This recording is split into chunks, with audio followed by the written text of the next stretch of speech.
Hi, listeners. Jenny here. You often ask us how you can learn more about the topics we cover and deepen your impact as leaders. I want to take a quick minute to suggest one solution. Stanford Graduate School of Business's LEAD online business program. In this year-long online program, participants hone fundamental business skills. They connect and tap into a global network, and they emerge with an innovation mindset. LEAD is now accepting applications through February 7th. So go check it out at grow.stanford.edu/lead now to learn more. A fundamental capacity that humans have is to engage in conversation. We create connection and shared realities. My name is Matt Abrahams, and I teach at Stanford Graduate School of Business. Welcome to Think Fast, Talk Smart, the podcast. Today, I really look forward to speaking with Shane O'Mara. Shane is a professor of experimental brain research at Trinity College in Dublin, Ireland, and the director of the Trinity College Institute of Neuroscience. He has written a number of books. His latest is called Talking Heads, the new science of how conversation shapes our worlds. Welcome, Shane. I'm super excited to chat with you. Thank you, Matt. I'm delighted to be speaking with you. All right, let's get started. One of your earlier books is entitled A Brain for Business, A Brain for Life: How Insights from Behavioral and Brain Science Can Change Business and Business Practice for the Better. If you were to pick one actionable insight from your book that our listeners could deploy to change the businesses they work for the better, what would it be?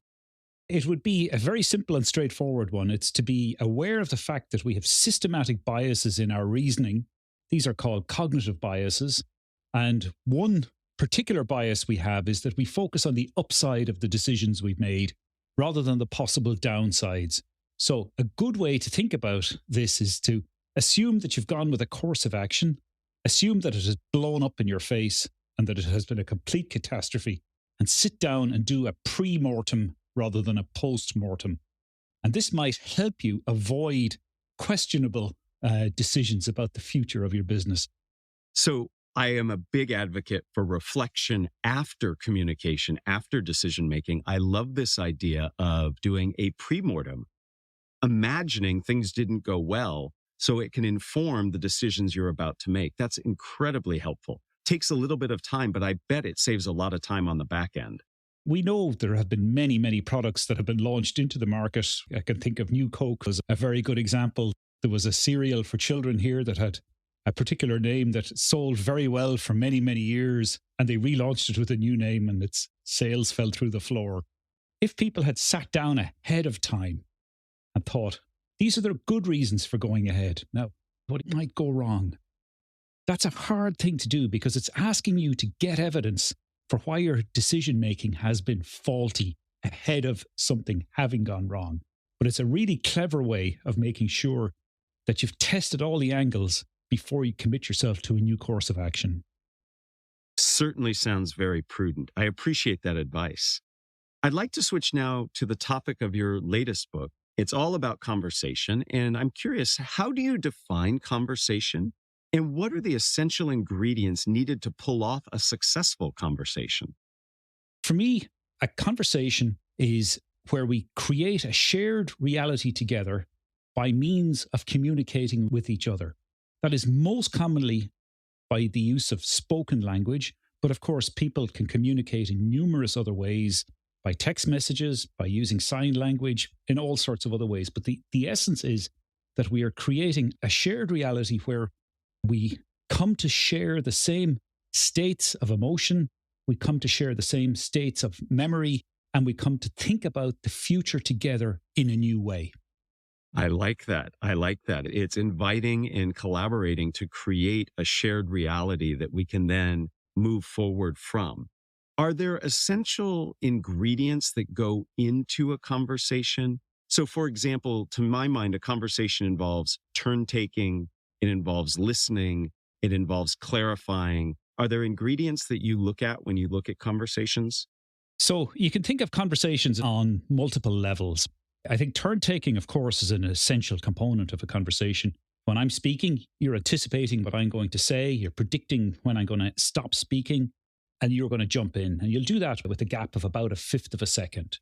But I think there's another way of thinking about conversation, which goes much beyond the issue of, are we breathing in an asynchronous fashion? Are you predicting what I'm saying? Much more, what we're doing is we're blending language, memory, and imagination together. So what we have is this very high level interaction between the mentalizing system of my brain and the mentalizing system of your brain, where we're trying to align our mental states to make some sort of prediction about maybe the present, maybe the next 10 seconds, maybe something that we're thinking about doing next year.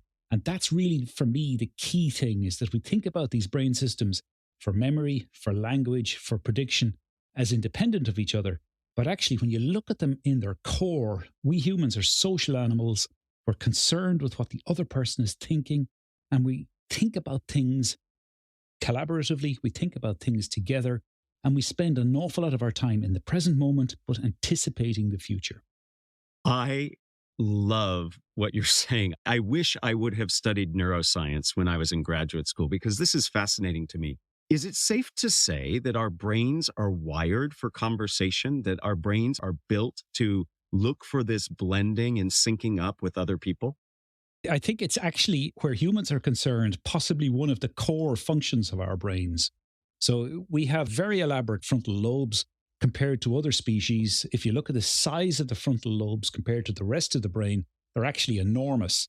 And what you see when you scan people, when you look at activity in the brain, when they're engaged in narrative, when they're generating speech, or when they're anticipating what other people are doing, what we're actively doing is imagining the mental state of the other person. And this is a capacity known as mentalizing. And it's core to the success that humans have, because I can guess what you're thinking. You can come to guess what I'm thinking. And on that shared basis, we can move forward together in a conversation the two of us are having. Wow. So are there specific things that we can do as communicators to facilitate this blending, this predicting that you're talking about? For example, telling stories, using emotive language, certain types of words. Are there things we can do that facilitate that connection and speed it up? So I'm going to give you a slightly side angle view on this. One of the core functions of the human memory system is something called mental time travel. And this is the idea that while we're centered here in the present, the two of us are talking to each other, we can slide backwards in time. What were you doing yesterday? What were you doing 2 weeks ago?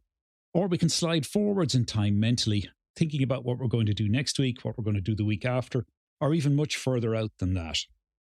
And I think a core thing that really good speakers focus on is getting people to decenter from where they are at the moment and opening out the future to them in new ways. Because if you look at the content of our thought, what you find is about 75% of the content of our thought is either present-centered or future-oriented. But we're only able to engage in this kind of thinking because we have a memory system that we can draw on that blends seamlessly with our language system. And I think when you look at the great orators, I pick on Abraham Lincoln, just as a good example, with his 80 and however many years ago. He's calling on the past, but he's calling on the past in a particular way. It's in the service of the needs of the present and a vision for the future. And allowing people through the use of evocative language to journey backwards, to recenter in the present, and then imagine that the future is going to be better than the present is, I think, something that the great orators kind of intuit already. And those of us who aren't so great at oratory can take a lesson from. In essence, as a communicator, we're a guide that takes people from the past to the present to the future. And I think if you listen not just to great historical orators, but if you listen to executives and good leaders, they do something very similar. And I love knowing that there is an actual neuroscience logic to what they do. And this use of time traveling and how it ties together the memory aspects of our brains with the conversational aspects, I think is fascinating. One of the things that I was fascinated by in learning and researching you is that you have some thoughts about gossip. Gossiping is a type of conversation that many of us are familiar with. You make the argument that gossip has some utility. How is gossip helpful? And is there ever a time where you would actually advise people to gossip? I think gossip gets a bad rap, and it shouldn't. We think of gossip in a malign sense that one person is telling stories about another person in a way that's designed to be injurious to them, to do their reputation some harm. But that's kind of a folk story about gossip. When you actually look at the functions of gossip and when you measure gossip when it occurs, and many studies have looked at this, what you find is most gossip, most of the time, is helpful. It acts as a kind of an oil in a social situation. It allows us to interchange information, exchange information with each other in ways that make us comfortable with each other. But it goes further than that. If you imagine yourself coming into a new organization, let's say, for example, you join a sports club. You don't know anybody, but you need to know who gets things done.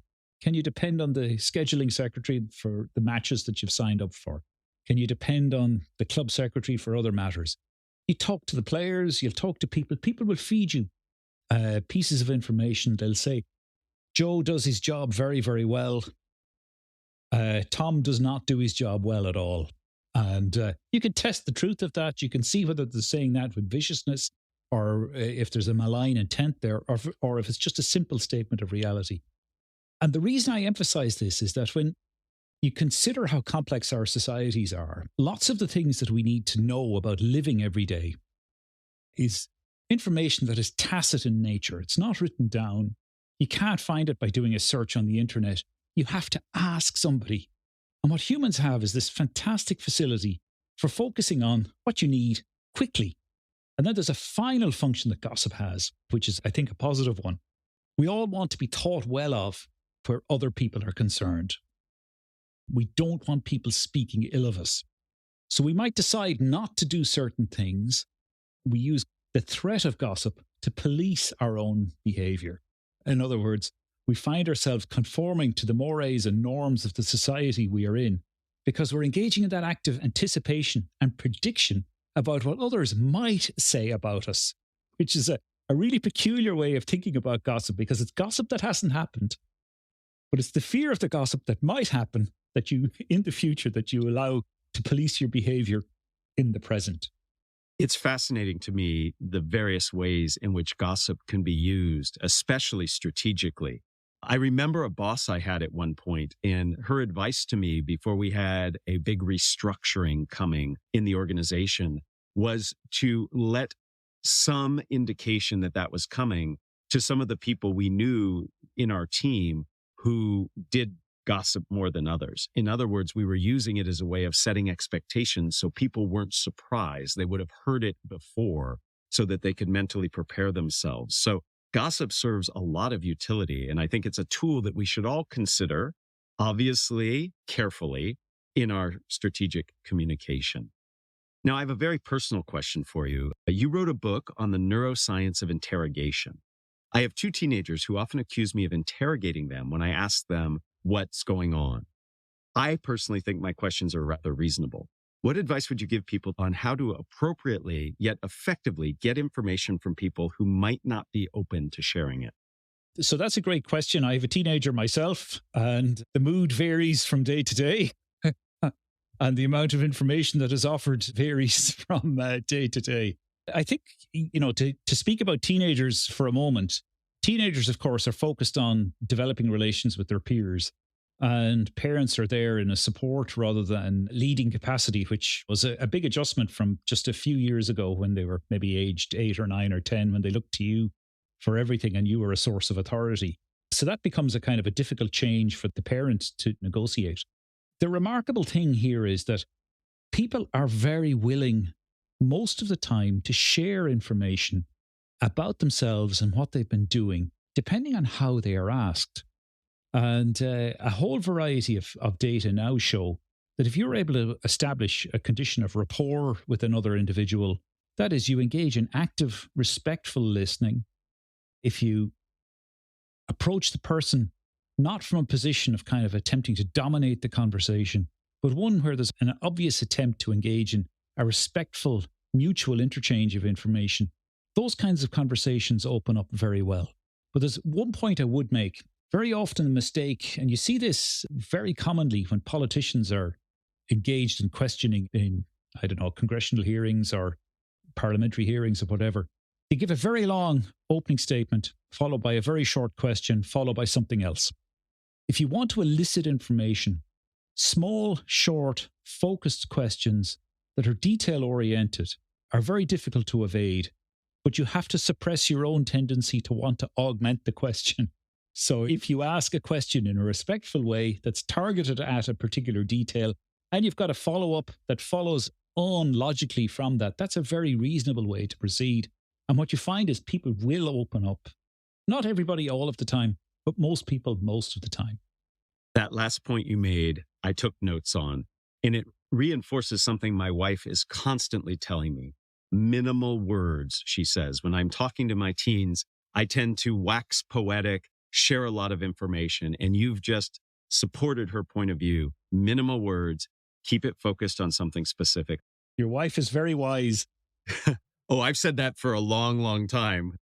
Before we end, Shane, I'd like to ask you some questions. One I'm making up in the moment, and two that I've asked lots of other people. Are you willing to do that? I would love to. Excellent. Yet another book that you wrote was on walking and nature. I'm curious, just very quickly, I love to walk myself. What are the psychological benefits of walking? So the argument I make in that book is that humans are social walkers. And I think the great benefits of walking are found when we walk together and we actually talk while we're walking. And the core message that I have there is that if you want to get psychological benefits from a walk, do it with another person and talk to another person. You'll feel connected. You'll feel more open to experiencing the outside world. You'll find your stress hormones drop. There are all sorts of subtle and not so subtle benefits from engaging in walking with another person. We have a term for that here at Stanford's Business School. We call it twalking, talking and walking together. Oh, what a great word. I must use that.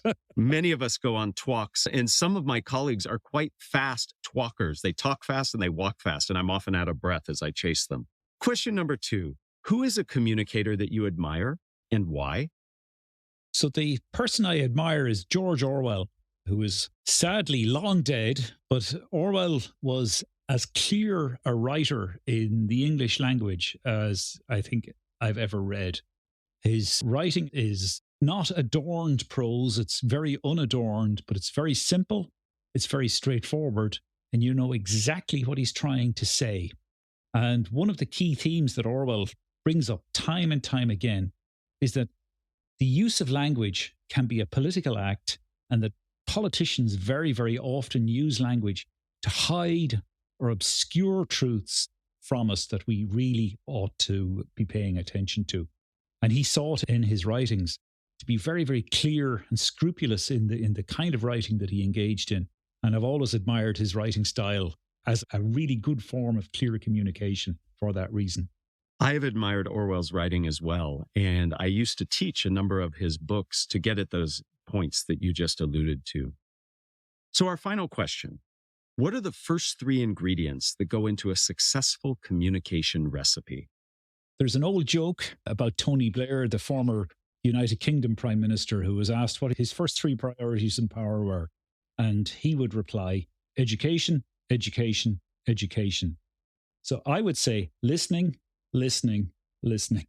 The more that I do this podcast, the more that I talk to experts like yourself, the more listening comes up. It's very, very important. And I have to say, Shane, it was a true delight to listen to you.